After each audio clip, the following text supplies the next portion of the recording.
देखिए आज के वीडियो लेक्चर में हम बात करेंगे अबाउट द इलेक्ट्रोकेमिकल सीरीज की। पिछले लेक्चर में हमने बात करी थी स्टैंडर्ड हाइड्रोजन इलेक्ट्रोड की और उसकी क्या एप्लीकेशंस होती हैं। मैंने उसमें आपको बताया था कि उसकी मदद से आप किस तरीके से अलग अलग एलिमेंट्स के electrode potential easily find out कर सकते हैं। इस लेक्चर में हम बात करेंगे about the applications of electrochemical series and what is electrochemical series. तो आइए शुरू करते हैं आज का video lecture on the electrochemical series.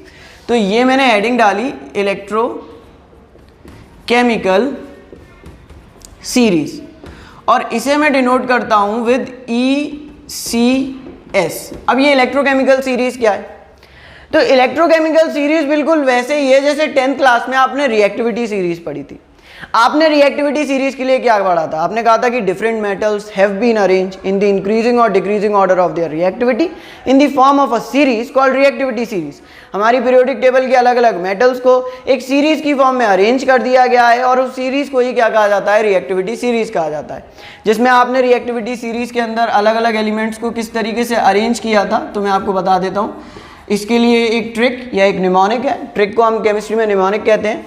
Mnemonic है कमल ने कार मांगी, Alto, Zen, Ferrari, nickel, tin, lead, hydrogen, copper, mercury, silver, gold, platinum. ये मोस्ट रिएक्टिव होता था आपका पोटेशियम और प्लेटिनम आपका लीस्ट रिएक्टिव होता था। तो यहाँ मैंने ये कहा कि ये डिफरेंट मेटल्स हैं और उन्हें मैं उनके इंक्रीजिंग और डिक्रीजिंग ऑर्डर ऑफ रिएक्टिविटी में अरेंज कर रहा हूँ और इस सीरीज को मैं रिएक्टिविटी सीरीज कह रहा हूँ। अब ये इंक्रीजिंग और डिक्रीजिंग टर्म इसलिए यूज कर रहा हूँ कि कुछ लोग हो सकता है कि उसे डिक्रीजिंग ऑर्डर में देख रहे हो और कुछ लोग हो सकता है कि उसे इंक्रीजिंग ऑर्डर में देख रहे हो। तो वो अपने अपना देखने का नजरिया है, बट एलिमेंट्स को उनकी रिएक्टिविटी के आधार पर अरेंज किया गया है। यही सत्य है किसका? रिएक्टिविटी सीरीज का। तो जिस तरीके से रिएक्टिविटी सीरीज थी उसी तरीके से इलेक्ट्रोकेमिकल सीरीज है।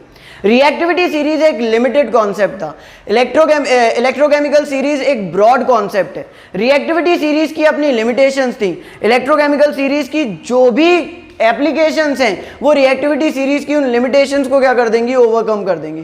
सो रिएक्टिविटी सीरीज से कई गुना एक बेटर कॉन्सेप्ट है। कौन सा कॉन्सेप्ट? इलेक्ट्रोकेमिकल सीरीज का कॉन्सेप्ट। तो इलेक्ट्रोकेमिकल सीरीज क्या है वो मैं आपको बताता हूं। देखिए, जिस तरीके से एलिमेंट्स को उनकी रिएक्टिविटी के आधार पर एक रिएक्टिविटी सीरीज में अरेंज किया गया था, उसी तरीके से एलिमेंट्स को उनके इलेक्ट्रोड पोटेंशियल के आधार पर, जी हाँ, इलेक्ट्रोड पोटेंशियल के आधार पर, उनके इलेक्ट्रोड पोटेंशियल के आधार पर एक सीरीज में अरेंज किया गया है और उस सीरीज को क्या कहा जाता है? तो that series is known as electrochemical series. Different elements have been arranged on the basis of their electrode potential in the form of a series is known as electrochemical series। और मैं elements ना कह करके यहाँ term species बोलना चाहूँगा, क्योंकि electrochemical series सिर्फ एलिमेंट्स तक लिमिटेड नहीं है। यहाँ तक कि इसमें आयंस भी आते हैं, यहाँ तक कि इसमें मॉलिक्यूल्स भी आते हैं। So different species have been arrange in the increasing और डिक्रीजिंग ऑर्डर। इंक्रीजिंग डिक्रीजिंग वो आपका देखने का नजरिया है। इन द इंक्रीजिंग और decreasing order of their electrode potential in the form of a series called electrochemical series. अलग अलग एलिमेंट्स को, अलग अलग स्पीशीज को उनके इंक्रीजिंग और decreasing order of their electrode potential के आधार पर एक सीरीज की फॉर्म में हमने अरेंज किया है और उस सीरीज को आप क्या कहते हैं? तो that series is known as the electrochemical series. तो मैं डेफिनेशन लिख देता हूं, आप भी नोट डाउन कर लेना। Different species have been arranged in the increasing or decreasing order of electrode potential in the form of a series called electrochemical series. Different species को उनके इलेक्ट्रोड पोटेंशियल के आधार पर एक सीरीज की फॉर्म में arrange कर दिया गया है और उस सीरीज को क्या कहा जाता है, तो that series is known as the electrochemical series. उस सीरीज को आप क्या कहते हैं, तो उस सीरीज को आप इलेक्ट्रोकेमिकल सीरीज कहते हैं। ठीक है, आपने बहुत सारे एलिमेंट्स के इलेक्ट्रोड पोटेंशियल पढ़े थे, जैसे आपने कॉपर का पढ़ा था ECU2 प्लस से Cu का कितना प्लस 0.34 वोल्ट, और ये तो हमने निकाल करके भी देखा था। आपने जिंक का पढ़ा था EZN2 प्लस से Zn इसका कितना पढ़ा था माइनस 0.76 वोल्ट, ये भी हमने निकाल करके देखा था। सिल्वर E0 Ag प्लस से Ag कितना पढ़ा था प्लस 0.80 वोल्ट, ये सिल्वर का था हमारा इलेक्ट्रोड पोटेंशियल। ठीक है, और हमने किसका पढ़ा था, तो हम निकल का देख लेते हैं। निकल का कितना होता है, तो निकल का होता है माइनस 0.25 वोल्ट, और आयरन का Fe2 प्लस से Fe ये हमने पढ़ा था माइनस 0.44 वोल्ट, और लिथियम का देख लेते हैं Li2 प्लस से Li तक का, इसका कितना होता है, तो इसका होता है माइनस 3.05 वोल्ट। ये कुछ खास है लिथियम। ठीक है, lithium has its own speciality.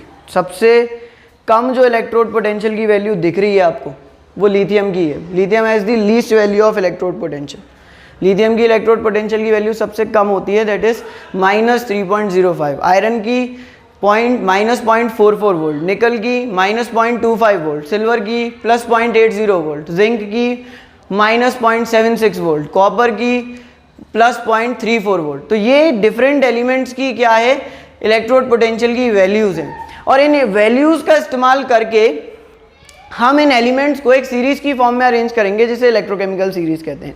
अब देखिए, आपकी बुक्स में जो इलेक्ट्रोकेमिकल सीरीज़ दी है वो कंपाइल्ड मैनर में दे रखी है, मतलब उन्होंने उस सीरीज़ के अंदर एलिमेंट्स को भी इंक्लूड किया है और उन्होंने उस सीरीज़ के अंदर आयंस को भी इंक्लूड किया है। So it becomes quite difficult कि हम एक साथ दोनों को किस तरीके से लर्न करें। और जिस तरीके से हमने रिएक्टिविटी सीरीज़ को ट्रिक की मदद से याद किया था, वैसे ही हम इलेक्ट्रोकेमिकल सीरीज़ को भी ट्रिक की मदद से याद करेंगे। और दूसरी बात, अगर वो कंपाइल्ड मैनर में एक साथ स्टडी की जाए तो वो बहुत ज़्यादा कन्फ्यूजन क्रिएट करती है, क्योंकि जब आपसे सवाल पूछा जाएगा तो या तो एलिमेंट्स के एस्पेक्ट में पूछा जाएगा या आयंस के एस्पेक्ट में पूछा जाएगा। तो जब वो आयंस के एस्पेक्ट में पूछ रहा है तो आपको कंपेयर भी बाकी सारे आयंस से ही करना होगा, और अगर वो एलिमेंट के एस्पेक्ट में पूछ रहा है तो आपको कंपेयर भी बाकी सारे एलिमेंट के एस्पेक्ट में करना होगा। तो मैंने क्या करा है, मैंने आयंस की इलेक्ट्रोकेमिकल सीरीज आपके लिए अलग कर दी है और जो एलिमेंट्स की इलेक्ट्रोकेमिकल सीरीज है वो अलग कर दी है, और हम दोनों को सेपरेटली पढ़ेंगे। और आपके जो सवाल होंगे वो बहुत आसानी से निकलेंगे अगर आप अलग अलग करके पढ़ेंगे, बजाय उसके कि आप एक साथ पढ़ें। तो मैं पहले आपको एलिमेंट्स की इलेक्ट्रोकेमिकल सीरीज बताता हूं, जिसमें मैंने एलिमेंट्स को उनके इंक्रीजिंग और decreasing order of electrode potential के बेस पर अरेंज किया है। देखते हैं, इसकी भी हम निमोनिक का इस्तेमाल करेंगे, ट्रिक का इस्तेमाल करेंगे आपको याद कराने के लिए। बट याद रखिए कि बहुत सारे बच्चे होते हैं जो पीरियोडिक टेबल को लर्न करने के लिए निमोनिक का इस्तेमाल करते हैं, which is not good, correct नहीं है, क्योंकि ये तो केमिस्ट्री से ही धोखा है। Chemistry is the study of element, और आप एलिमेंट की स्टडी करने के लिए ही ट्रिक इस्तेमाल कर रहे हैं, नहीं, एलिमेंट के नाम याद रखने के लिए ट्रिक इस्तेमाल कर रहे हैं। मतलब वो हेली ना कर रब से फरियाद, बेटा मांगे का स्कूटर बाप राजी, ये सब trick not for elements. But yes, chemistry में बहुत सारी ऐसी इन्फॉर्मेशन है जो हमें दिमाग में कोड की फॉर्म में स्टोर करनी होती है, और वहाँ पर हम निमोनिक अपने आप बताते चलते हैं। बट मैं पर्सनली ये सजेस्ट करता हूँ कि कभी भी एलिमेंट्स के नेम को लर्न करने के लिए आपको निमोनिक का इस्तेमाल नहीं करना है। बट हाँ, सीरीज़ है, इलेक्ट्रोकेमिकल सीरीज़ है, रिएक्टिविटी सीरीज़ है, इन सीरीज़ को लर्न करने के लिए हम क्या कर सकते हैं, निमोनिक का इस्तेमाल कर सकते हैं। जैसे मैं आपको बताता हूँ निमोनिक फॉर इलेक्ट्रोकेमिकल सीरीज़, मैं बता रहा हूँ अब ECS ऑफ एलिमेंट्स, एलिमेंट्स की ECS, ठीक है। देखिए,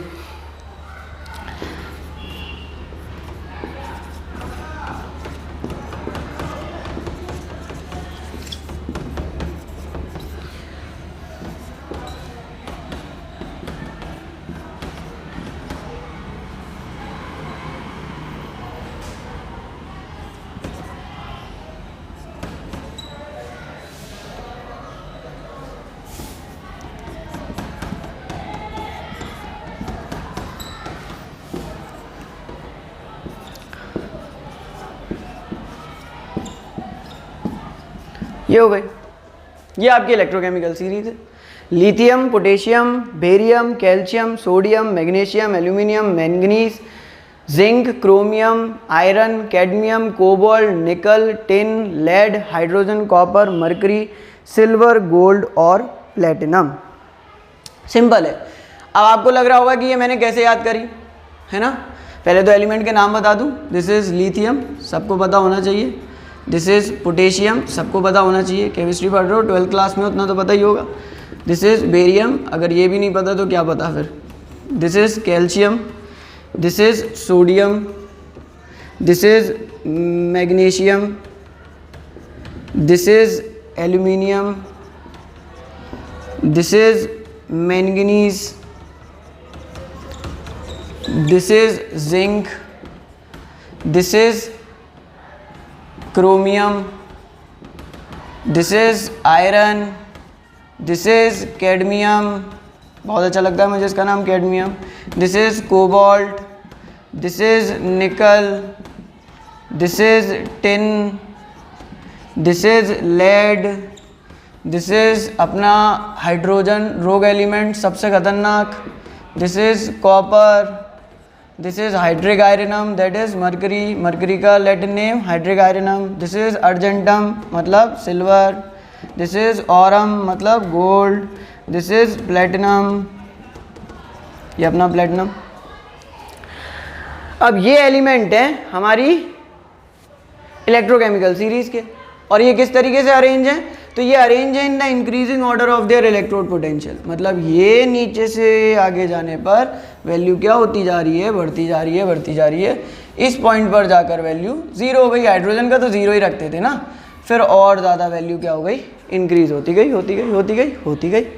ठीक है, तो ये इलेक्ट्रोकेमिकल सीरीज है। हाँ, निमोनिक की बात कर रहे थे। निमोनिक क्या है, इसका याद करने की ट्रिक क्या है, तो देखो ट्रिक है, कुछ भी बना सकते हो, तुम अपनी बना सकते हो। हर साल मैं बच्चों को बताता हूँ, बच्चे अपने आप अपने लिए कुछ बना सकते हैं, बट जो मैंने बनाई है, जो मेरा तरीका है, जिससे मैंने याद रखी हुई है, वो मैं अपने लिए बता रहा हूँ, और मैं चाहूँगा कि आप वो याद कर लो, आपका टाइम सेव होगा। नहीं कर सकते तो कोई बात नहीं, अपनी बना लेना। ठीक है, जैसे इसका मैं बनाया है ले के बांसुरी का नाम मांगो अल मियाँ जी को। अब देखो को में थोड़ा चेंज करना पड़ेगा, क्योंकि को बन नहीं रहा था, वो है तो क्रो, पर लिखो तब तो ऐसे लिख लेना, क्रो मतलब अल मियाँ जी क्रो फेंको सीडी गोल वाली सीडी को नहीं मतलब नी, सुना मतलब ऐसे, पर मतलब पीबी, हम मतलब एच, और ये तो अपना चलता ही है रिएक्टिविटी सीरीज से, copper, mercury, silver, gold, platinum. तो बस लेके बांसुरी का नाम मांगो, अलमिया जी को फेंको, सीडी को नहीं सुना, पर हम copper, mercury, silver, gold, platinum. ये हो गई इसकी निमोनिक। अजीब है, बट अजीब चीज़ें याद ज़्यादा रहती हैं, इसलिए इसको यूज़ किया जा रहा है। लेके बांसुरी का नाम मांगो, अलमिया जी को फेंको, सीडी को नहीं सुना, पर हम कॉपर, मरकरी, सिल्वर, गोल्ड और प्लेटिनम। लेके बांसुरी का नाम मांगो, अलमिया जी को फेंको, सीडी को नहीं सुना, पर हम लेके बांसुरी का नाम मांगो, अलमिया जी को फेंको, सीडी को नहीं सुना, पर हम copper, mercury, silver, gold, platinum. और मैंने ये किस तरीके से अरेंज किया है, तो ये मैंने अरेंज किया है in the increasing order of electrode potential. मैं आपको बता दूं, यहाँ से यहाँ तक तो पॉजिटिव वैल्यूज होती हैं इलेक्ट्रोड पोटेंशियल की। इन सब की वैल्यूज कैसी होंगी, पॉजिटिव होंगी, और वो भी कैसी हो रही होंगी, इंक्रीज हो रही होंगी। यहाँ से लिथियम से आपको पता था -3.05 होता है। यहाँ से जो वैल्यूज़ हैं वो सारी नेगेटिव है, these are negative electrode potential की वैल्यू।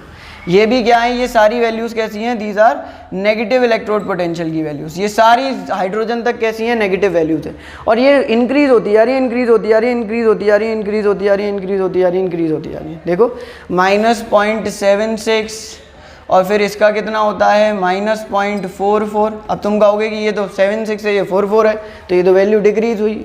तो फिर तुम्हें कुछ मैथ में इलाज की ज़रूरत है, क्योंकि माइनस है तो माइनस में 0.76, माइनस का 0.76 जो होगा वो कैसा होगा, छोटा होगा। माइनस का 0.44 कैसा होगा, बड़ा होगा। ये छोटा, ये बड़ा, फिर और बड़ा बड़ा बड़ा बड़ा बड़ा बड़ा, जीरो, फिर और बड़ा बड़ा बड़ा इंक्रीज होता जाएगा। तो मैंने इलेक्ट्रोकेमिकल सीरीज़ में जो एलिमेंट्स हैं उन्हें अरेंज किया है, वो किस बेस पर किया है, तो वो मैंने increasing order of electrode potential के बेस पर अरेंज किया है। तो different elements have been arrange in the increasing order of their electrode potential in form of a series known as electrochemical series of the elements. और है क्या, लेके बांसुरी का नाम मांगो, अलमिया जी को फेंको, सीडी को नहीं सुना, पर हम copper mercury silver gold platinum. It is अजीब, बट अजीब चीज़ें याद रहती हैं इसलिए अजीब है। बच्चे तो पता नहीं क्या क्या बना लेते हैं, लेके भोले का नाम, ऐसे उन्होंने बना लिया था लास्ट ईयर कुछ बच्चों ने, लेके भोले का नाम। तो लेके बांसुरी का नाम मांगो, अलमिया जी को फेंको, सीडी को नहीं सुना, पर हम, और काम चलता रहेगा आपका। अब ये तो एलिमेंट्स की हो गई, मैं आपको आयंस की और बता देता हूँ। आयंस की क्या होगी, इलेक्ट्रोकेमिकल सीरीज। आयंस की क्या होगी, इलेक्ट्रोकेमिकल सीरीज।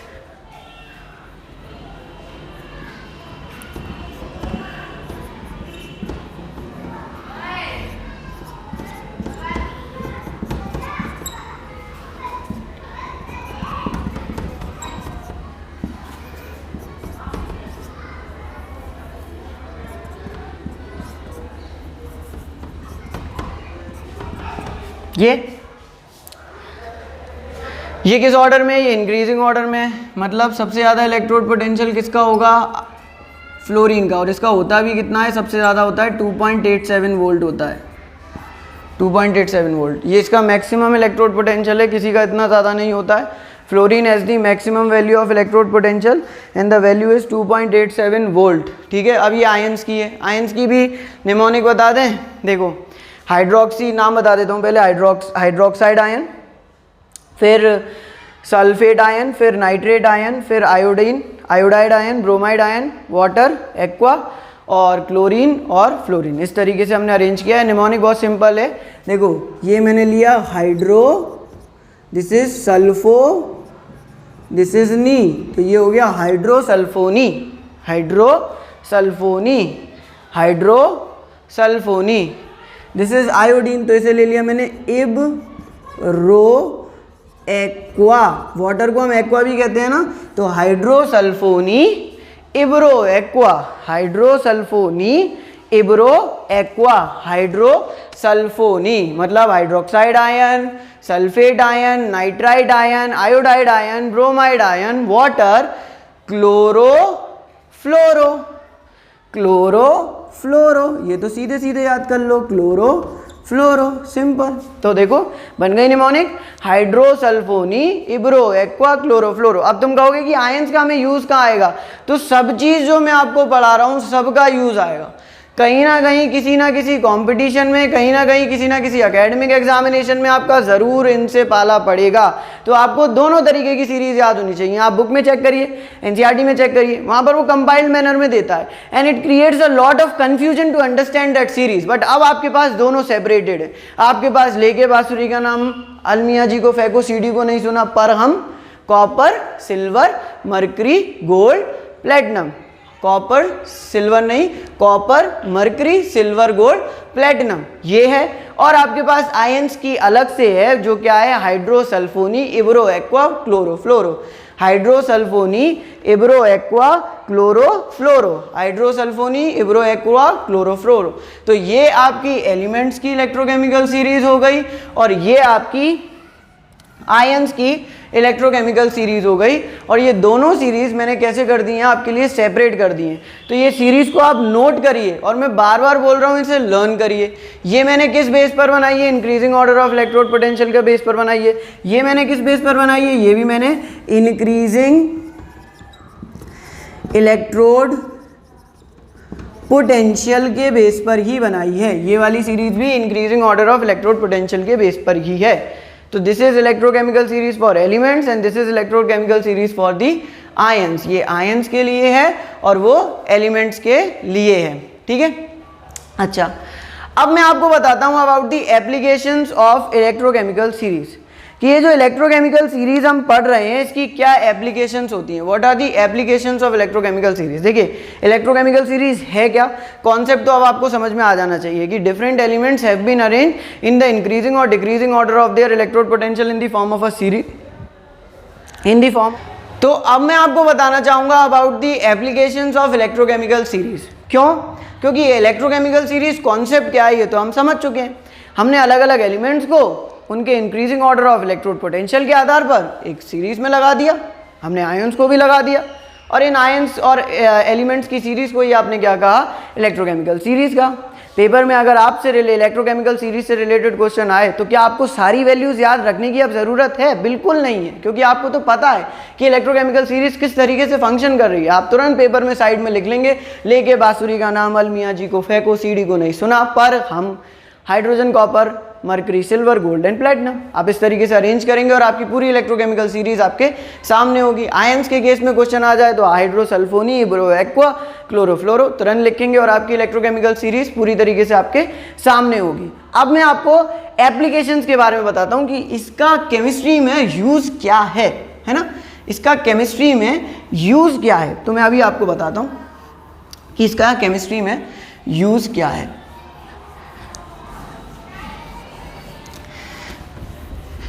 अभी मैं दोबारा लिखूंगा भी आपके लिए इलेक्ट्रोकेमिकल सीरीज, बिल्कुल लिखूंगा, बार बार लिखूंगा। देखिए सबसे पहले हेडिंग लगाते हैं एप्लीकेशंस ऑफ ECS। ECS की क्या एप्लीकेशंस हैं, what are the applications of ECS, electrochemical series की क्या एप्लीकेशंस हैं। तो एप्लीकेशन नंबर 1, पहली application, first application, predicting the spontaneity, feasibility of reaction. देखिए स्पॉन्टेनिटी और फीजिबिलिटी वर्ड हमने पढ़ा था थर्मोडायनेमिक्स में, और बहुत ही बेहतरीन कॉन्सेप्ट था और बहुत ही अच्छा कॉन्सेप्ट था। स्पॉन्टेनिटी और फीजिबिलिटी के बारे में हमने क्या पढ़ा था, तो स्पॉन्टेनिटी और फीजिबिलिटी के बारे में हमने ये पढ़ा था कि कोई भी प्रोसेस स्पॉन्टेनियस है, इसका मतलब ये है कि वो प्रोसेस हो रही है। दुनिया की जितनी भी प्रोसेसेस हैं जो होती हैं वो स्पॉन्टेनियस हैं, और जो नहीं होती हैं वो नॉन स्पॉन्टेनियस हैं। आपका चलना, आप चल पा रहे हैं, वो स्पॉन्टेनियस है। अगर आप नहीं चल पा रहे होते तो आप नॉन स्पॉन्टेनियस हो जाते चलने को लेकर के।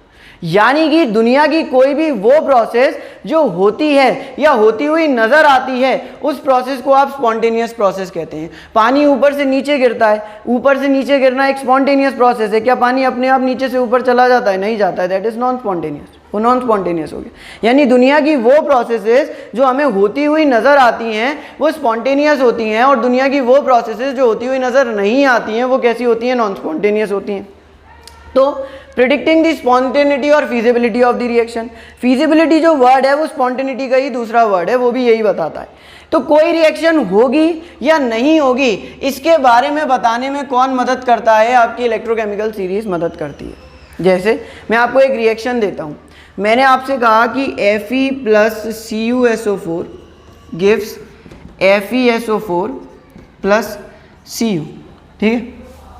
एक और रिएक्शन देता हूँ, Cu plus FeSO4 gives CuSO4 plus Fe। अब मैं आपसे पूछूं कि इन दोनों में से कौन सी रिएक्शन होगी और कौन सी रिएक्शन नहीं होगी, तो आप में से मेजॉरिटी लोग हैं वो आंसर कर देंगे, और वो कर देंगे कि जो ऊपर वाली रिएक्शन है वो हो जाएगी और नीचे वाली रिएक्शन नहीं होगी। और मैं आपसे जवाब पूछूंगा तो आप क्या बोलेंगे? आप बोलोगे कि हमने 10th क्लास में पढ़ा था, एक डिस्प्लेसमेंट रिएक्शन नाम का टॉपिक था, और डिस्प्लेसमेंट रिएक्शन के नाम के टॉपिक में हमने ये पढ़ा था कि आयरन जो है वो मोर रिएक्टिव होता है कॉपर से। तो आयरन कॉपर सल्फेट से कॉपर को हटा के उसकी जगह ले सकता है, बट कॉपर आयरन से लेस रिएक्टिव है, तो कॉपर आयरन को उसके सॉल्ट सोल्यूशन से हटा करके उसकी जगह नहीं ले सकता है, और इसीलिए ये रिएक्शन जो है वो क्या नहीं है? स्पॉन्टेनियस नहीं है, या इसलिए ये रिएक्शन जो है वो पॉसिबल नहीं है। बट फिर मैं आपसे कहूँ कि ये बताओ Ni plus AgNO3 gives NiNO3 plus Ag, और Ag plus NiNO3 gives AgNO3 plus Ni। अब बताओ, तो आपको एक बार को सोचना पड़ेगा, तो आपको एक बार को सोचना पड़ेगा। अब ये जो सोचना पड़ा आपको, इस चीज को खत्म करने का काम कौन करती है? एप्लीकेशन करती है किसकी? इलेक्ट्रोकेमिकल सीरीज की। देखिए मैं आपको 11th का रिडॉक्स का ऑक्सीडेशन और रिडक्शन का कॉन्सेप्ट याद दिलाता हूँ, जो कि हमने यहाँ पर भी स्टार्टिंग के वीडियो लेक्चर में बात करी थी, और मैंने कहा था कि इसलिए वो बहुत ज़रूरी है समझना मुझे। देखिए यहाँ पर इसकी ऑक्सीडेशन स्टेट 0 है, यहाँ पर कितनी है? +2 है। सल्फेट की तो -2 ही रहेगी, ये पूरे की -2, इस पूरे की -2, इसकी +2 और इसकी 0। यहाँ पर इसकी 0, यहाँ पर इसकी +2, यहाँ पर इसकी +2 और यहाँ पर इसकी 0। अगर मैं बोलूँ कि इंक्रीज इन ऑक्सीडेशन नंबर हो तो क्या होता था? ऑक्सीडेशन होता था। इसका मतलब ये है कि यहाँ पर इसका क्या हो रहा है? ऑक्सीडेशन हो रहा है। और कॉपर का क्या हो रहा है? कॉपर का रिडक्शन हो रहा है। बिल्कुल हो रहा है ना? और यहाँ पर मैं बोलूँ कॉपर का क्या हो रहा है? ऑक्सीडेशन हो रहा है। और आयरन का क्या हो रहा है? तो आयरन का रिडक्शन हो रहा है ना? कॉपर का ऑक्सीडेशन हो रहा है और आयरन का क्या हो रहा है? रिडक्शन हो रहा है। बिल्कुल। अगर मैं उस वाली रिएक्शन में बोलना चाहूँ तो यहाँ पर ये 0 है, ये +1 है, NO3 माइनस में होता है। यहाँ पर ये +1 है, ये 0 है, यानी ये 0 से +1 मतलब इसका क्या हुआ है? ऑक्सीडेशन हुआ है। और यहाँ पर इसका क्या हुआ है? तो यहाँ पर इसका रिडक्शन हुआ है। यहाँ Ag 0 से +1 हुआ मतलब इसका क्या हुआ? यहाँ पर ऑक्सीडेशन हुआ। और Ni +1 से, देखो यहाँ +1 है, +1 से 0 हुआ मतलब इसका क्या हुआ? रिडक्शन हुआ। अरे इंक्रीज इन ऑक्सीडेशन नंबर मतलब ऑक्सीडेशन होना, 0 से +1 होना मतलब इंक्रीज होना, मतलब कि ऑक्सीडेशन होना, और डिक्रीज इन ऑक्सीडेशन नंबर मतलब कि रिडक्शन होना। अब आयरन का पहले वाली रिएक्शन में ऑक्सीडेशन हो रहा है और कॉपर का रिडक्शन हो रहा है ना? अच्छा मैं इनके इलेक्ट्रोड पोटेंशियल लिख दूं जरा, देखते हैं। हमें पता भी है, वैसे पता ना हो तब भी काम चल जाएगा, बिल्कुल चलेगा। अभी मैं आपको बताऊंगा। वैसे भी आपको पता है आयरन का इलेक्ट्रोड पोटेंशियल E0 Fe2+ से Fe कितना होता है? -0.44 वोल्ट होता है। और इसका इलेक्ट्रोड पोटेंशियल मतलब कि रिडक्शन पोटेंशियल कितना होता है? तो इसका रिडक्शन पोटेंशियल +0.34 वोल्ट होता है। अब इनमें से रिडक्शन पोटेंशियल ज़्यादा किसका है? इनमें से रिडक्शन पोटेंशियल ज़्यादा किसका है? तो ऑब्वियसली कॉपर का ज़्यादा है। और अगर किसी का रिडक्शन पोटेंशियल ज़्यादा है तो इसका मतलब ये है कि उसकी रिड्यूस होने की टेंडेंसी कैसी है? ज़्यादा है। आयरन और कॉपर में कॉपर का रिडक्शन पोटेंशियल ज़्यादा था। जब आयरन और कॉपर में कॉपर का रिडक्शन पोटेंशियल ज़्यादा था तो कॉपर की रिड्यूस होने की टेंडेंसी भी कैसी थी? ज़्यादा थी। आयरन और कॉपर में इसका रिडक्शन पोटेंशियल ज़्यादा है। रिडक्शन पोटेंशियल ज़्यादा होना मतलब कि इसका रिडक्शन ज़्यादा हो सकता है, तो इसका लीगली कॉपर का क्या होना चाहिए था? रिडक्शन। और लीगली आयरन का कॉपर के साथ क्या होना चाहिए था? ऑक्सीडेशन। देखो कौन सी रिएक्शन में हो रहा है? इस वाली में हो रहा है और इस वाली में नहीं हो रहा है। इस वाली में कॉपर का ऑक्सीडेशन हो रहा है, विच इज पॉसिबल। क्या पॉसिबल है? नहीं है। किसके साथ? आयरन के साथ नहीं है। आयरन के साथ कॉपर का ऑक्सीडेशन बिल्कुल पॉसिबल नहीं है। क्यों पॉसिबल नहीं है? आयरन के साथ कॉपर का ऑक्सीडेशन पॉसिबल नहीं है क्योंकि आयरन का रिडक्शन पोटेंशियल ज़्यादा है। जिसका रिडक्शन पोटेंशियल ज़्यादा होगा, रिडक्शन पोटेंशियल मतलब कि इलेक्ट्रोड पोटेंशियल, जिसका रिडक्शन पोटेंशियल ज़्यादा होगा उसका क्या होगा? उसका रिडक्शन होगा। जिसका रिडक्शन पोटेंशियल ज़्यादा होगा उसका क्या होगा? रिडक्शन होगा। तो पहली रिएक्शन में आयरन का ऑक्सीडेशन हो रहा है, क्यों? क्योंकि उसका रिडक्शन पोटेंशियल कम है। और कॉपर का रिडक्शन हो रहा है क्योंकि उसका रिडक्शन पोटेंशियल ज़्यादा है। ये वाली रिएक्शन स्पॉन्टेनियस और फीजिएबल होगी और ये वाली रिएक्शन नॉन स्पॉन्टेनियस और नॉन फीजिएबल होगी। This will be spontaneous and this will be non spontaneous. क्यों? क्योंकि इसमें आयरन का ऑक्सीडेशन हो रहा है। क्यों? होना भी चाहिए था क्योंकि इसका रिडक्शन पोटेंशियल कम है। जिसका रिडक्शन पोटेंशियल कम होगा उसका ऑक्सीडेशन होगा, जिसका रिडक्शन पोटेंशियल ज़्यादा होगा उसका रिडक्शन होगा। जिसका रिडक्शन पोटेंशियल कम होगा उसका ऑक्सीडेशन होगा और जिसका रिडक्शन पोटेंशियल ज़्यादा होगा उसका ऑक्सीडेशन होगा। जिसका रिडक्शन पोटेंशियल कम है उसका क्या होगा? रिडक्शन पोटेंशियल कम है उसका ऑक्सीडेशन होगा और जिसका रिडक्शन पोटेंशियल ज़्यादा है उसका ऑक्सीडेशन होगा। इस बात को आप अपने माइंड में बिठा लीजिए, जिससे कभी फ्यूचर में आपको इससे रिलेटेड कोई सवाल आए तो आपको दूसरा सेकंड ना लगाना पड़े सोचने के लिए। अब रही बात इसकी, अब आप मुझसे कहोगे कि अगर हमें इलेक्ट्रोड पोटेंशियल की वैल्यू याद ना हो, मुझे आयरन की याद ना हो, मुझे कॉपर की याद ना हो, मुझे निकल की याद ना हो, मुझे सिल्वर की याद ना हो, तो मैं क्या करूँ, तो मैंने कहा कि आपको इलेक्ट्रोकेमिकल सीरीज़ याद होगी, और इलेक्ट्रोकेमिकल सीरीज़ याद करने की तो हमने ट्रिक बताई थी। मैं यहाँ पर लिख दूँ साइड में, यहाँ लिख देता हूँ। क्या बताई थी ट्रिक? मैंने बताई थी लेके बांसुरी का नाम मांगो अलमिया जी को फेंको, सीडी को नहीं सुना पर हम copper silver, copper mercury silver gold platinum, देखो पूरी लिख दी। सीडी को लेके बांसुरी का नाम मांगो अलमिया जी को फेंको, सीडी को नहीं सुना पर हम। अब देखो इसमें आपके एलिमेंट आ रहे हैं या नहीं आ रहे हैं, पहले देखो, आएंगे, ऑब्वियस ही बात है।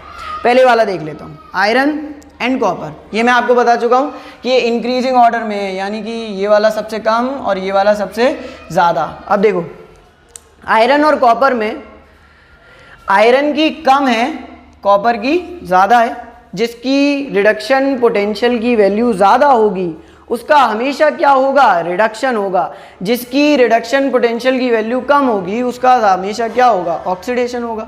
सो इन दिस कपल, ये दोनों में क्या होगा, इसका ऑक्सीडेशन और इसका रिडक्शन। अच्छा दूसरा वाला देखते हैं। देखो इसमें ये 0 से +1 हो रहा है, ये +1 से 0 हो रहा है, मतलब इसका ऑक्सीडेशन हो रहा है। Increase in oxidation number symbolizes what, oxidation. Decrease in oxidation number symbolizes what, reduction. ये ऑक्सीडेशन हो रहा है, ये रिडक्शन हो रहा है। इसमें जस्ट रिवर्स हो गया है ना, इसका ऑक्सीडेशन इसका रिडक्शन। देखते हैं, देखें हमने कहा कि लेके बांसुरी का नाम मांगो अलमिया जी को फेंको, सीडी को नहीं सुना, नहीं एंड सुना, डबल डबल कर दें जिससे अलग पता चले, ठीक है। अब देखो निकल का कम है, सिल्वर का ज़्यादा है। निकल का कम है, अगर निकल का कम है और सिल्वर का ज़्यादा है तो निकल का क्या होना चाहिए, अरे निकल का कम है, अगर उसका कम है तो कम मतलब ऑक्सीडेशन और ज़्यादा मतलब रिडक्शन। देखो भाई बताओ कौन सी वाली सही है, पहली वाली या दूसरी वाली? देखो इसमें निकल का ऑक्सीडेशन, सिल्वर का रिडक्शन। ये वाली कैसी हो गई, स्पॉन्टेनियस। दूसरी वाली कैसी हो गई, नॉन स्पॉन्टेनियस। तो देखो आपको अगर इलेक्ट्रोकेमिकल सीरीज याद भर है, वैल्यूज तो दूर की बात है, नहीं याद है मत करो, बट इलेक्ट्रोकेमिकल सीरीज याद भर है तो आप आराम से बता सकते हो कि कौन सी रिएक्शन स्पॉन्टेनियस होगी और कौन सी रिएक्शन नॉन स्पॉन्टेनियस होगी। कैसे कि वही रिएक्शन स्पॉन्टेनियस होगी जिसमें जिसका रिडक्शन पोटेंशियल ज़्यादा होगा उसका रिडक्शन हो रहा होगा और जिसका रिडक्शन पोटेंशियल कम होगा उसका ऑक्सीडेशन होगा। Only those reactions are spontaneous in nature in which the element having higher value of reduction potential undergoes reduction and element having lower value of reduction potential undergoes oxidation। इन दोनों में भी तो यही था, इसका रिडक्शन पोटेंशियल ज़्यादा था तो इसका रिडक्शन हुआ और इसका रिडक्शन पोटेंशियल कम था तो इसका ऑक्सीडेशन हुआ। इसका रिडक्शन पोटेंशियल ज़्यादा था तो इसका रिडक्शन हुआ, इसका रिडक्शन पोटेंशियल कम था तो इसका ऑक्सीडेशन हुआ। So only those reactions are spontaneous in nature for which the value of reduction potential for which the element having higher value reduction potential undergoes reduction and the element having lower value of reduction potential undergoes oxidation। सिर्फ वही reaction spontaneous होती हैं। मैं लिख देता हूं, ये हटाओ, इसे ये पूरा हटा दो। तो हम क्या लिखेंगे, तो हम लिखेंगे कि only those reactions are spontaneous for which the element having higher value of reduction potential undergoes reduction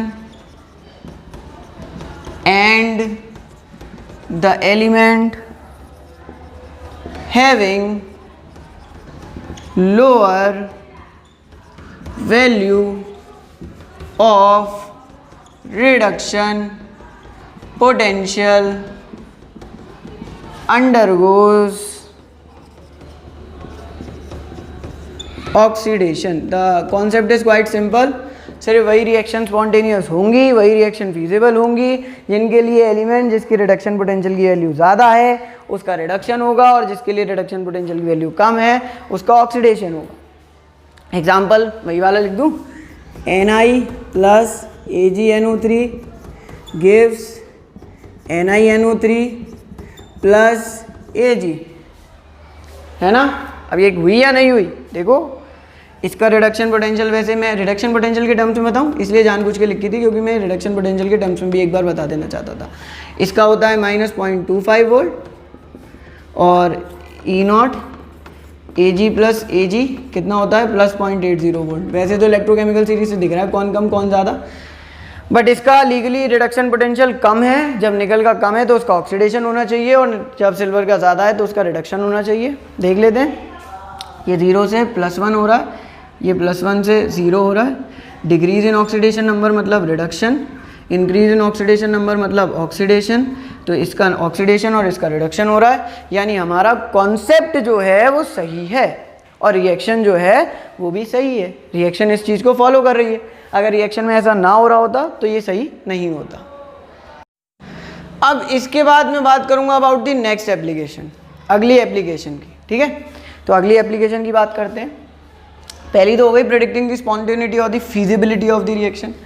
next is predicting the oxidising and reducing nature. Predicting the oxidising and reducing nature, देखें, predicting the oxidizing and reducing nature। अब हमें predict करना है about the oxidising and reducing nature. Oxidising और reducing nature को predict करना है। पहले समझ तो लें कि ऑक्सीडाइजिंग और रिड्यूसिंग नेचर होता क्या है। देखिए कॉन्सेप्ट क्लियर करना, क्योंकि इससे रिलेटेड पेपर में सवाल ऐसे ही पूछा जाता है कि which element has the oxidising nature, which element has the reducing nature. तो ये ऑक्सीडाइजिंग और रिड्यूसिंग नेचर का मतलब समझ लो। ऑक्सीडाइजिंग नेचर का मतलब होता है ऑक्सीडाइजिंग एजेंट से। ऑक्सीडाइजिंग नेचर का मतलब किससे होता है? ऑक्सीडाइजिंग एजेंट से। और रिड्यूसिंग नेचर का मतलब क्या होता है? तो रिड्यूसिंग नेचर का मतलब होता है रिड्यूसिंग एजेंट से। ऑक्सीडाइजिंग नेचर का मतलब होता है ऑक्सीडाइजिंग एजेंट से, और रिड्यूसिंग नेचर का मतलब होता है रिड्यूसिंग एजेंट से। ऑक्सीडाइजिंग एजेंट वो होते हैं जिनके अंदर क्या पाया जाता है? रिडक्शन। और रिड्यूसिंग एजेंट वो होते हैं जिनके अंदर क्या पाया जाता है? ऑक्सीडेशन। ठीक है। ऑक्सीडाइजिंग नेचर का मतलब है ऑक्सीडाइजिंग एजेंट से। ऑक्सीडाइजिंग एजेंट वो होते हैं जिनके अंदर क्या पाया जाता है? रिडक्शन। और रिड्यूसिंग नेचर का मतलब है रिड्यूसिंग एजेंट से, और रिड्यूसिंग एजेंट का मतलब वो जिनके अंदर क्या पाया जाता है? ऑक्सीडेशन। अब देखिए इसमें क्या है कॉन्सेप्ट में, तो मैं एक लाइन लिखता हूँ कि those elements which possess higher value of reduction potential act as better reducing act as better oxidizing agent. Simple. जिन एलिमेंट का रिडक्शन पोटेंशियल ज़्यादा होगा वो अच्छे ऑक्सीडाइजिंग एजेंट होंगे, that is they have good oxidising nature, that is they have good oxidising nature. उनका oxidising nature कैसा होगा? अच्छा होगा। देखो कैसे, मैं बताता हूँ आपको। आपने पढ़ा E0 Cu 2 + Cu कितना होता है? 0.34 वोल्ट होता है। ठीक है। आपने पढ़ा E0 Zn 2 + Zn कितना होता है -0.76 वोल्ट होता है। आपने पढ़ा E0 Li2 प्लस Li कितना होता है -3.05 वोल्ट होता है। तो ये वैल्यू क्या हो रही है, लगातार इंक्रीज हो रही है ना। अब अगर मैं इन तीनों में कंपेयर करूं, if I have to compare in these 3 only, तो सबसे ज़्यादा रिड्यूस होने के चांसेस किसके हैं? तो मैंने कहा जिसका रिडक्शन पोटेंशियल ज़्यादा होता है उसके रिड्यूस होने के चांसेस ज़्यादा होते हैं। यानी कि इन तीनों में किसका रिडक्शन होगा, तो इसका रिडक्शन होगा। और अगर इन तीनों में रिडक्शन इसका होगा, यानी कि ये किसकी तरह एक्ट करेगा, ऑक्सीडाइजिंग एजेंट की तरह। जिसका खुद रिडक्शन होता है वो क्या होता है, ऑक्सीडाइजिंग एजेंट होता है। इसके बारे में मैं आपको बता चुका हूँ जब मैंने चैप्टर की शुरुआत करी थी, तब मैंने basics of oxidation and reduction बताए थे। तब मैंने आपको बताया था कि जिसका रिडक्शन होता है वो ऑक्सीडाइजिंग एजेंट होता है और जिसका ऑक्सीडेशन होता है वो रिड्यूसिंग एजेंट होता है। तो यहाँ पर इसका रिडक्शन होने के चांसेस ज़्यादा हैं, तो ये बेटर ऑक्सीडाइजिंग एजेंट होगा। यानी इसके अंदर कौन सा नेचर पाया जाएगा, तो इसके अंदर ऑक्सीडाइजिंग नेचर पाया जाएगा, ऑक्सीडाइजिंग नेचर पाया जाएगा। इन तीनों में अगर मैं कंपेयर करूं, तो इसका रिडक्शन होने के चांसेस सबसे कम है, क्योंकि इसका रिडक्शन पोटेंशियल सबसे कम है। तो इसके रिडक्शन होने के चांसेस सबसे कम है। जब इसके रिडक्शन होने के चांसेस सबसे कम है तो इसका क्या होगा, ऑक्सीडेशन। जब इसका रिडक्शन नहीं होगा तो ऑक्सीडेशन होगा, और ऑक्सीडेशन होगा तो ये क्या किसकी तरह एक्ट करेगा, एज रिड्यूसिंग एजेंट। और रिड्यूसिंग एजेंट है मतलब इसके अंदर कौन सा नेचर पाया जाएगा, तो इसके अंदर रिड्यूसिंग नेचर पाया जाएगा। The concept is quite simple सा कॉन्सेप्ट है। और कॉन्सेप्ट क्या है, तो कॉन्सेप्ट ये है कि जिसका रिडक्शन पोटेंशियल ज़्यादा होगा, those element which possess, those element या दो स्पीशीज़, आप स्पीशीज़ लिख लो, ऐसी जो भी स्पीशीज़ हो जिसका रिडक्शन पोटेंशियल ज़्यादा होगा वो as better oxidising agent act करेगी, क्योंकि जिसका रिडक्शन पोटेंशियल ज़्यादा होगा उसका रिडक्शन होगा, और जिसका रिडक्शन होता है वो ऑक्सीडाइजिंग एजेंट होता है। जिसका रिडक्शन पोटेंशियल कम होगा वो as better reducing agent function करेगा, क्योंकि जिसका रिडक्शन पोटेंशियल कम होता है उसका ऑक्सीडेशन ज़्यादा होता है, और जिसका ऑक्सीडेशन ज़्यादा होता है वो एज रिड्यूसिंग एजेंट काम करता है। तो देखो पूरी पीरियोडिक टेबल में, मतलब इलेक्ट्रोकेमिकल सीरीज में सबसे बेस्ट देखो क्या होगा, ये बताओ, ऑक्सीडाइजिंग एजेंट या रिड्यूसिंग एजेंट? सोचो, 1 मिनट सोचो, मैं आपको टाइम दे रहा हूँ, 1 मिनट सोचो। इसका रिडक्शन पोटेंशियल सबसे कम है। जब रिडक्शन पोटेंशियल सबसे कम है तो ये किसकी तरह एक्ट करेगा, रिडक्शन पोटेंशियल कम है मतलब रिडक्शन कम होगा, रिडक्शन कम होगा मतलब ऑक्सीडेशन ज़्यादा होगा, ऑक्सीडेशन ज़्यादा होगा मतलब कि क्या, रिड्यूसिंग एजेंट। तो ये सबसे अच्छा रिड्यूसिंग एजेंट है। Lithium is the best reducing agent, क्योंकि इसका ऑक्सीडेशन पोटेंशियल, इसका रिडक्शन पोटेंशियल सबसे कम होता है। इसका रिडक्शन पोटेंशियल सबसे कम होता है, इसका मतलब इसके अंदर ऑक्सीडेशन पाया जाता है। कंफ्यूज मत हो, बिल्कुल कंफ्यूज मत हो। देखो मैं आपको सिंपल सा कॉन्सेप्ट बताया है, मैंने कहा जिसका रिडक्शन पोटेंशियल ज़्यादा होगा उसका रिडक्शन होगा, और जिसका रिडक्शन होता है वो ऑक्सीडाइजिंग एजेंट होता है। अब इसका रिडक्शन पोटेंशियल सबसे कम होता है, बताया, -3.05 सबसे कम। जब इसका रिडक्शन पोटेंशियल सबसे कम है तो ये इसके अंदर क्या पाया जाएगा, ऑक्सीडेशन, और जिसके अंदर ऑक्सीडेशन पाया जाता है वो किसकी तरह एक्ट करता है, बेस्ट रिड्यूसिंग एजेंट, सबसे अच्छे रिड्यूसिंग एजेंट की तरह एक्ट करता है। अगर मैं आपको बेस्ट रिड्यूसिंग एजेंट और बेस्ट ऑक्सीडाइजिंग एजेंट बताऊं तो मैं आपको लिख देता हूं, देखो, best reducing agent and best oxidising agent. Best reducing agent lithium, electrode potential -3.05 volt. अब इसका इलेक्ट्रोड पोटेंशियल सबसे कम है, इसका इलेक्ट्रोड पोटेंशियल यानी कि रिडक्शन पोटेंशियल कैसा है, सबसे कम है।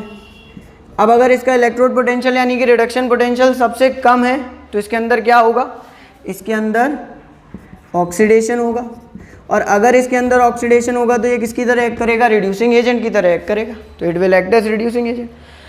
बेस्ट ऑक्सीडाइजिंग एजेंट पूछा जाता है 1 नंबर में, बेस्ट ऑक्सीडाइजिंग एजेंट कौन होगा, फ्लोरीन। कितना होता है, +के 2.87 वोल्ट। अब इसका रिडक्शन पोटेंशियल कैसा है, सबसे ज़्यादा है, इसके अंदर क्या पाया जाएगा, सबसे ज़्यादा रिडक्शन पाया जाएगा, सबसे ज़्यादा रिडक्शन पाया जाएगा, मतलब इस किसकी तरह एक्ट करेगा, ऑक्सीडाइजिंग एजेंट की तरह एक्ट करेगा। इसका जो ईपी है मतलब जो रिडक्शन पोटेंशियल है वो कैसा है, सबसे ज़्यादा है, सबसे ज़्यादा है मतलब इसके अंदर क्या होगा, रिडक्शन, रिडक्शन होगा तो ये किसकी तरह एक्ट करेगा, ऑक्सीडाइजिंग एजेंट की तरह एक्ट करेगा।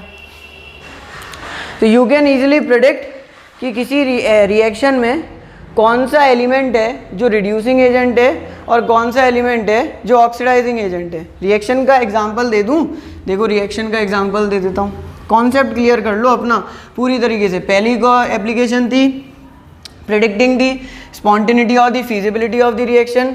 Spontaneity of feasibility of the reaction से मेरा मतलब क्या था कि किसी रिएक्शन में जिस एलिमेंट का रिडक्शन हो रहा है उसका रिडक्शन पोटेंशियल ज़्यादा होना चाहिए और किसी एलिमेंट में जिसका ऑक्सीडेशन हो रहा है उसका रिडक्शन पोटेंशियल कम होना चाहिए। जैसे Fe + CuSO4 gives FeSO4 + Cu। अब मैं आपसे पूछता हूँ इसमें ऑक्सीडाइजिंग एजेंट और रिड्यूसिंग एजेंट बताओ। तो देखो इसका इलेक्ट्रोड पोटेंशियल कम होता है, कॉपर का ज़्यादा होता है, इसका ऑक्सीडेशन होना चाहिए, देखो 0 + 2 हो भी रहा है ऑक्सीडेशन, तो ये रिएक्शन तो सही है। कॉपर का रिडक्शन होना चाहिए, कॉपर का रिडक्शन हो रहा है, हो भी रहा है, ठीक है। फिर मैंने कहा कि जिसका देखो इलेक्ट्रोड पोटेंशियल आयरन का कितना होता है, तो -0.44 वोल्ट होता है, और इलेक्ट्रोड पोटेंशियल कॉपर का कितना होता है, +0.34 वोल्ट होता है। जिसका इलेक्ट्रोड पोटेंशियल ज़्यादा होगा उसका होना चाहिए रिडक्शन, और जिसका होता है रिडक्शन वो किसकी तरह एक्ट करता है, एज ऑक्सीडाइजिंग एजेंट।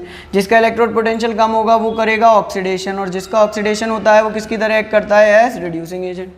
तो आपने एप्लीकेशन बता दी, predicting the oxidising and the reducing nature. आप इलेक्ट्रोकेमिकल सीरीज़ की मदद से ऑक्सीडाइजिंग नेचर और रिड्यूसिंग नेचर दोनों क्या कर सकते हैं, प्रिडिक्ट कर सकते हैं।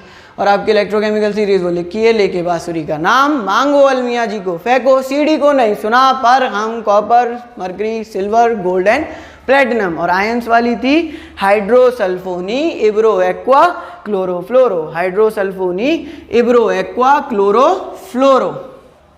आगे देखते हैं। अच्छा आगे एप्लीकेशन नंबर 3, तीसरी एप्लीकेशन बहुत सिंपल, बहुत आसान, कैलकुलेटिंग द EMF और E0 cell.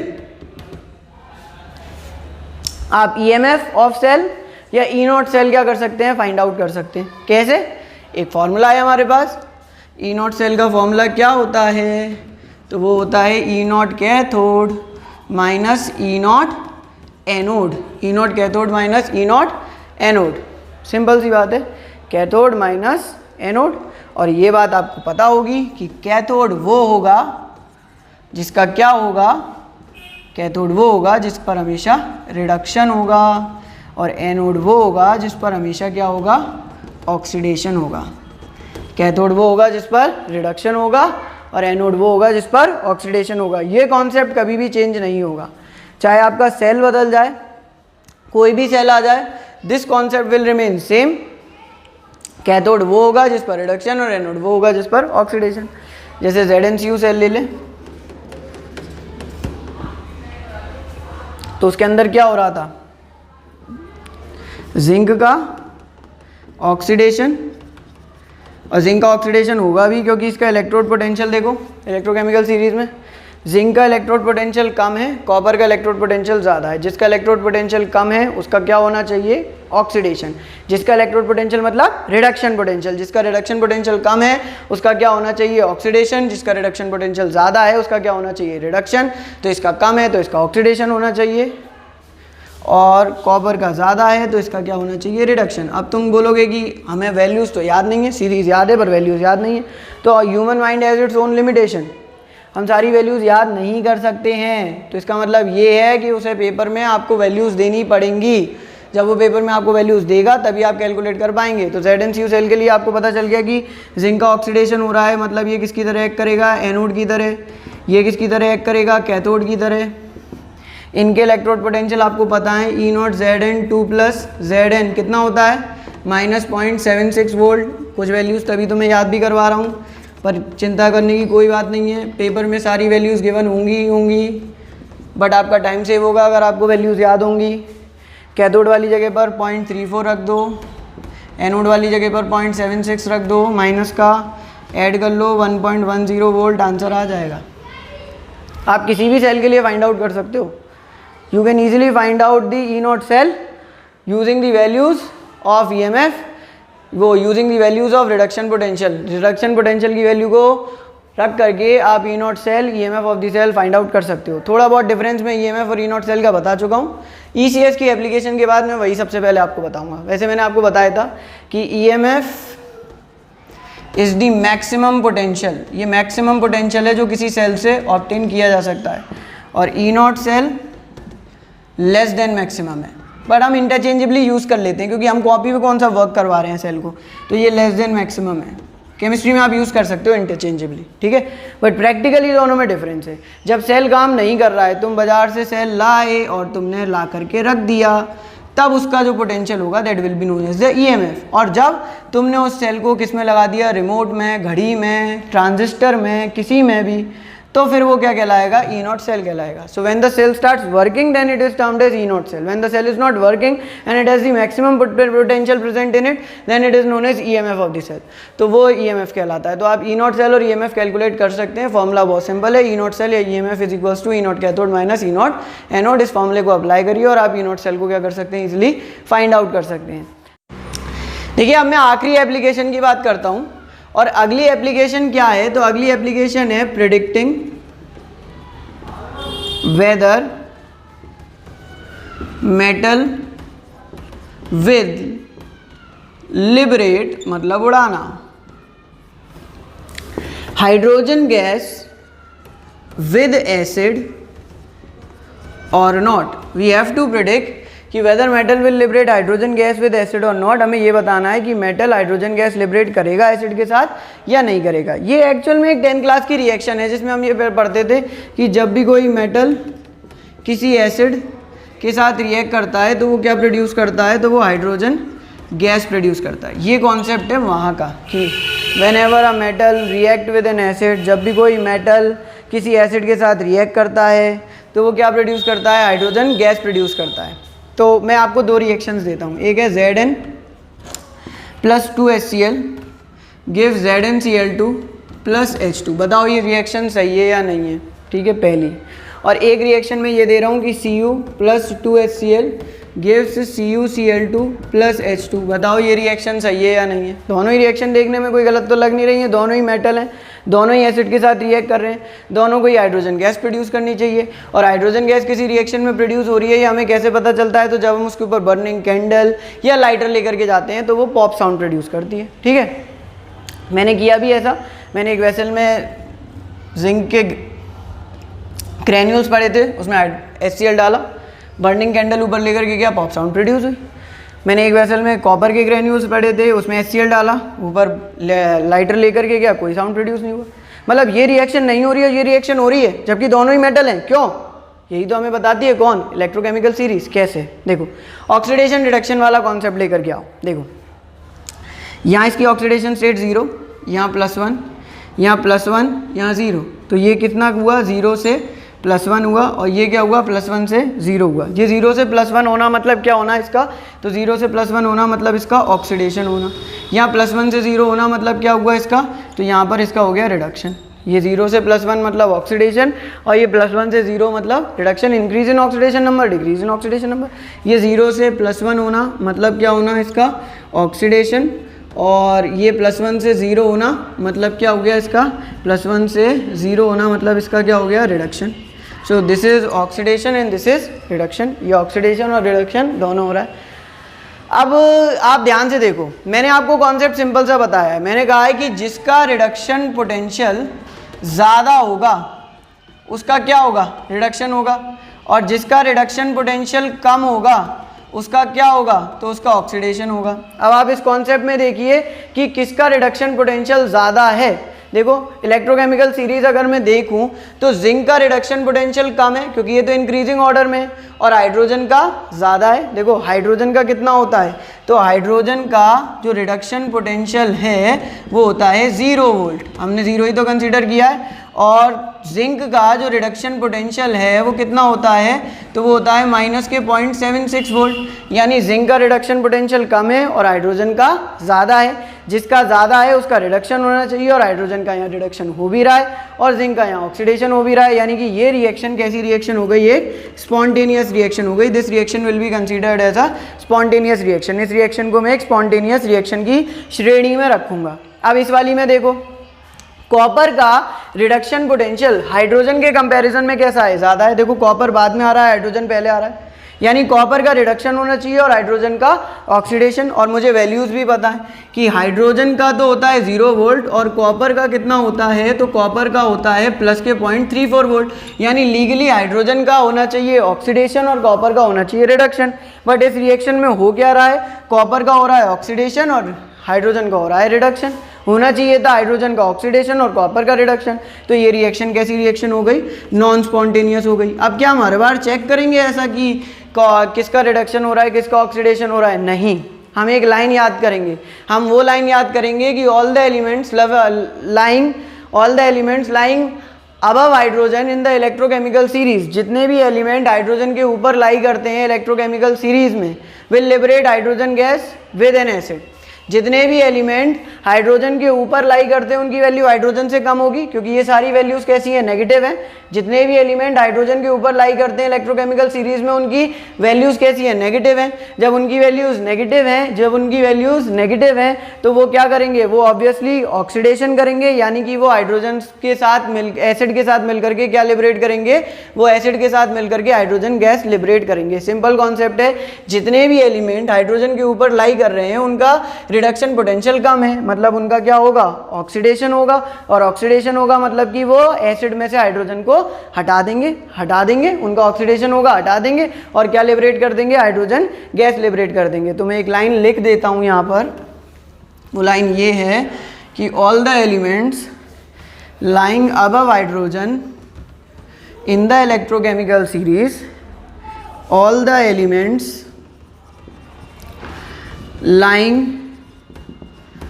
above hydrogen in the electrochemical series will liberate hydrogen gas with acid। जितने भी एलिमेंट हाइड्रोजन से ऊपर लाई कर रहे हैं वो क्या लिबरेट करेंगे, so they will liberate hydrogen gas with acid. वो एसिड के साथ हाइड्रोजन गैस का लिबरेशन ज़रूर करेंगे, ठीक है। अगर मैं आपसे कह दूं कि बताओ ये रिएक्शन होगी या नहीं होगी, Ag + H2SO4, सोचो एक सेकंड के लिए और फिर जवाब दो खुद को, ठीक है।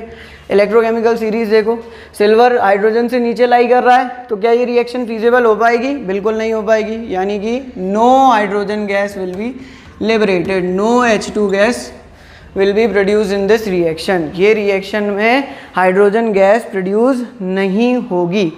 अच्छा, एक सवाल देता हूँ मैं ECS से ही रिलेटेड, ठीक है, ECS से रिलेटेड एक सवाल है। सवाल ये है कि can you store copper sulphate in zinc vessel. क्या आप एक जिंक के वेसल में कॉपर सल्फेट सॉल्यूशन को स्टोर कर सकते हो? अगर हाँ तो बताओ, ना तो बताओ। तो पहले तो रिएक्शन देखते हैं। देखो, जिंक का पात्र है, मतलब वेसल है, और उसमें मुझे स्टोर क्या करना है, CuSO4। The vessel is made up of zinc and the solution is of copper sulphate. तो Zn + CuSO4 है ना, यही तो रिएक्शन होनी होगी। अब आप देखो कि जिंक और कॉपर सल्फेट में इसका क्या है, इसका रिडक्शन पोटेंशियल कम है या ज़्यादा है, कम है, और इसका ज़्यादा है। रिएक्शन होगी तो क्या बनेगा, ZnSO4 + Cu। देखो ये रिएक्शन स्पॉन्टेनियस है या नहीं, 0 से +2 से 0। इसका रिडक्शन पोटेंशियल कम होता है, कम होने वाले का क्या होना चाहिए, ऑक्सीडेशन, और इसका हो भी क्या रहा है, ऑक्सीडेशन। इसका रिडक्शन पोटेंशियल ज़्यादा है, इसका होना क्या चाहिए, रिडक्शन, और हो भी क्या रहा है, ज़्यादा, तो रिडक्शन हो भी रहा है, यानी ये रिएक्शन तो हो जाएगी। यानी आप जिंक के वेसल में कॉपर सल्फेट डालोगे और तुरंत वो किस में कन्वर्ट होना शुरू हो जाएगा, जिंक सल्फेट में कन्वर्ट होना शुरू हो जाएगा। तो क्या तुम्हें कॉपर सल्फेट मिल पाएगा, नहीं मिल पाएगा, यानी तुम्हारा कॉपर सल्फेट तो जिंक सल्फेट में बदल गया और कॉपर कॉपर अलग हो गई। तो क्या तुम कॉपर सल्फेट को जिंक के वेसल में स्टोर कर पाओगे, तो answer is no, no we can not store copper sulphate in a zinc vessel